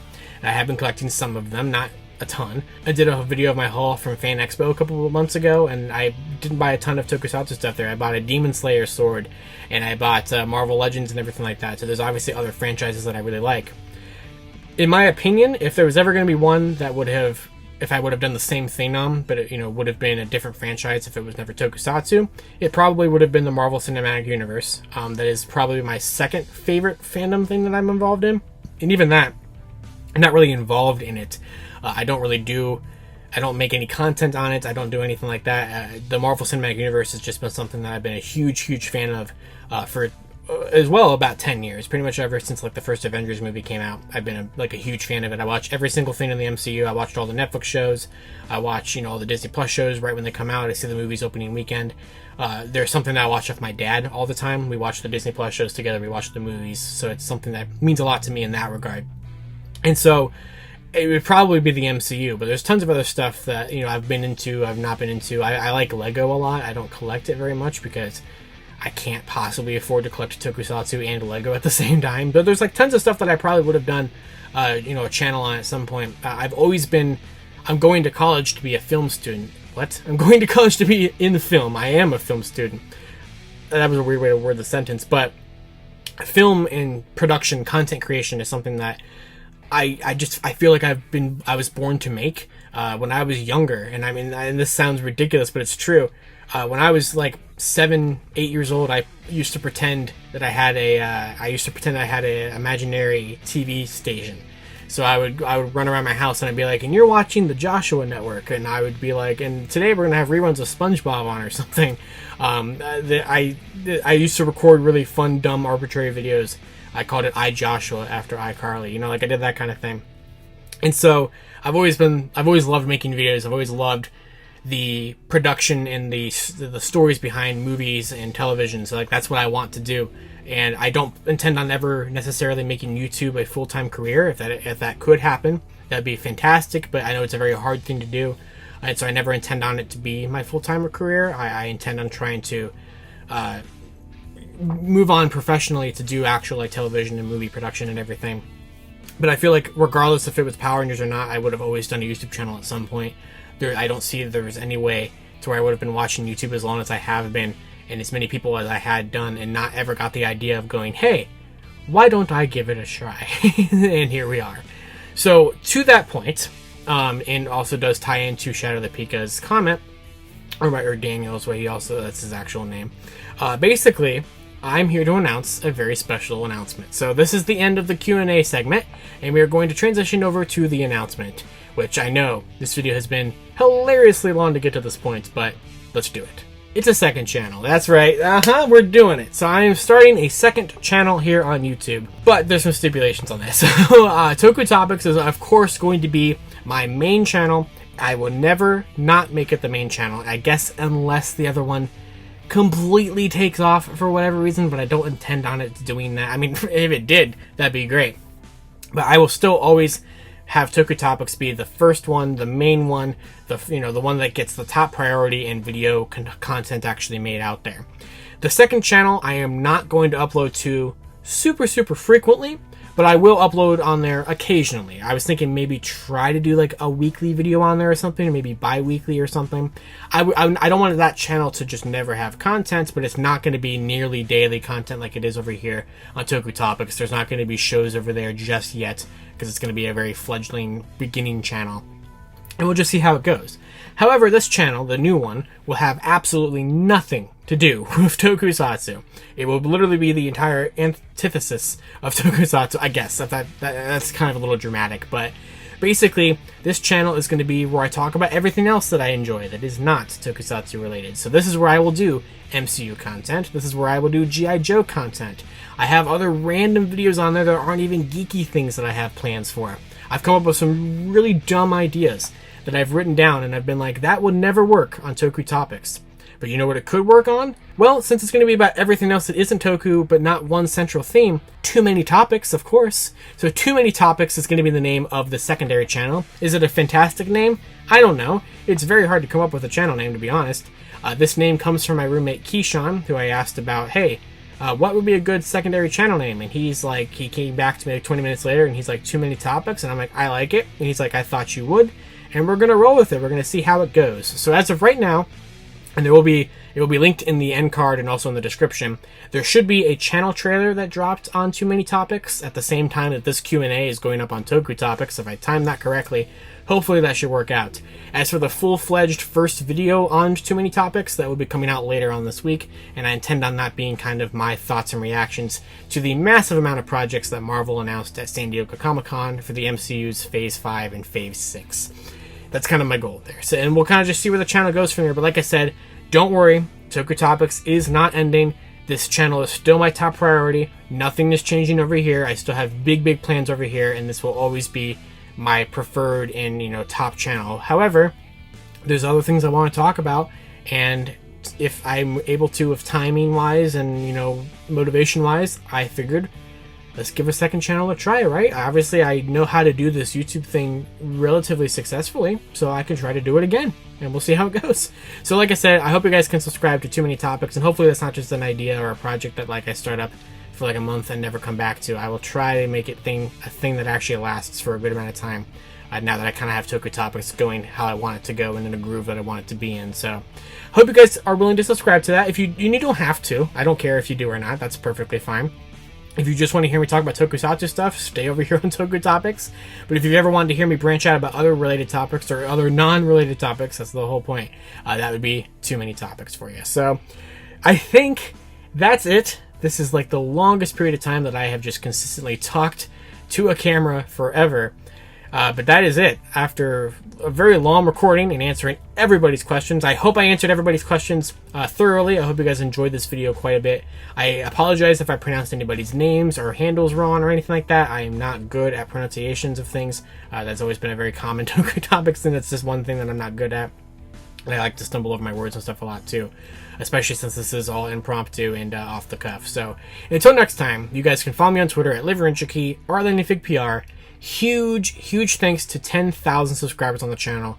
I would not be here if it wasn't for you guys, and so I really wanted to take the time to read every single question you guys had for me and try to answer them thoughtfully and thoroughly. So I hope I was able to do that. So be sure to like and subscribe on this video, continue to support Toku Topics, and give Too Many Topics a try if you're interested in that. And we'll see where that channel goes and where this channel goes for the future, because I never thought we'd get to 10K, and here we are. So until next time, I will see you all later.